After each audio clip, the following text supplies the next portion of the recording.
Yeah. So when the punk movement, when are there certain astrological placements that you would associate with it? I would probably just associate, a lot of kind of hard Uranus and Pluto. But, I mean, really, it could have come about at in a number of different, time frames. But really, I guess the prominent transits would be Saturn in Leo, square Uranus in Scorpio, and Pluto conjunct the North Node in Libra. Those are sort of the transpersonal, the collective transits that were going on that spurred the growth of that, I would say. So I like that because I'm not into punk music myself, but I would consider myself intellectually kind of a punk. And, definitely. And those are my placements that you just listed, Saturn and Leo. And punk was born the same year you were born. So. Well, I was born 78. I thought it was okay. Yeah, the year before then. Yeah, the year before. But, same, it was still going pretty strong in 1978. Yeah. Do you think it has, before we get into some of those other placements, do you think it has Jupiter in Gemini, or would you call it Jupiter in Cancer or Jupiter in Gemini?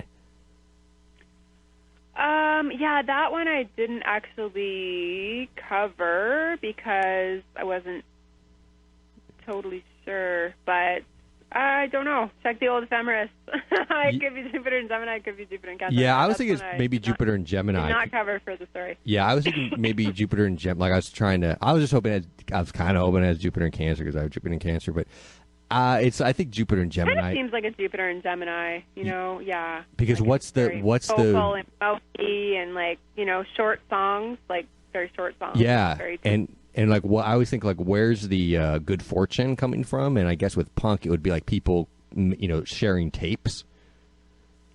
Yeah, so that would be like Gemini Jupiter and like Gemini. Connecting. Yeah, exactly. And just the perspective itself, the message itself of punk is the kind of the wisdom to take out of it sort of thing. So that makes sense. Yes. Yeah. So Saturn in Leo and square Uranus in Scorpio. So tell us a little bit about that and how it ties in with the punk movement. Well, Saturn in Leo would indicate sort of, in terms of the punk movement, it would indicate, the music establishment is the way that I would see that. Establishment being Saturn and Leo relating to entertaining, music, art, that kind of thing. And then the square to Uranus, obviously, Saturn square Uranus would indicate clashes between the establishment and the rabble-rousers sort of thing. They're a necessary break from the standard ways of doing things. And so I would see Saturn and Leo at that point as, being kind of the bloated mainstream music establishment. And then the square to Uranus and Scorpio just kind of forced things to get real and took the kind of the darker emotions that were being glossed over in the, disco was the other music that was big at that time, right? And so disco was just pure fluff, really, right? It didn't have a political message. It was just for fun kind of thing. And so Uranus and Scorpio kind of forced things to go a little deeper and I think punk was really an expression, a reaction to the hypocrisy of the establishment in general, not just the music establishment, but the hypocrisy of, the U.S. government and the 2 decades of warfare it had carried out against Vietnam and, people, that was an extremely unpopular war even in the mainstream, right? So it was just, the time was ripe for somebody to just lay it all out there, and that's what punk started to do anyway. Yeah, I think of Saturn and Leo at its worst was like the dictator, like Hitler, Saturn and Leo. Yeah, definitely. So it's like big tyrannical personality. Yes. Yeah.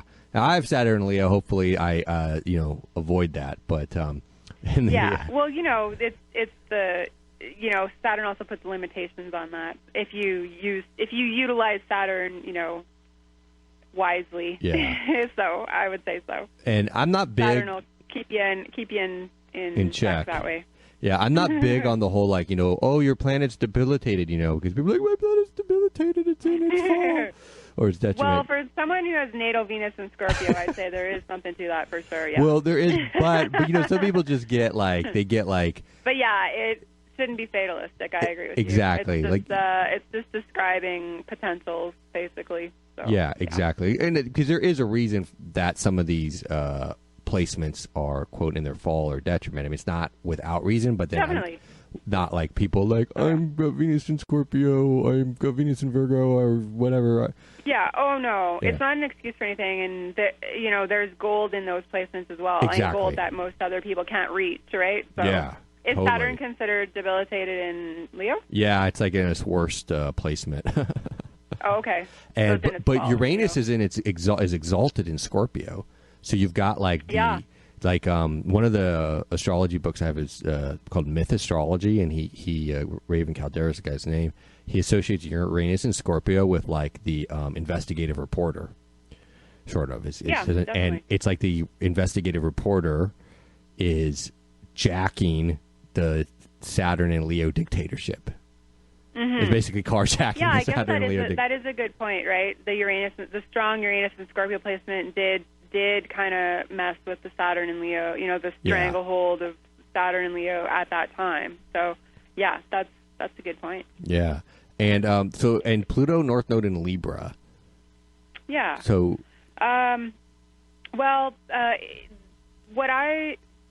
basically Pluto and Libra, the Pluto and Libra generation are here to create social justice. They're here to create right human relations. They're here to bring love back into relationship constructs that have become kind of unsatisfying and stultifying.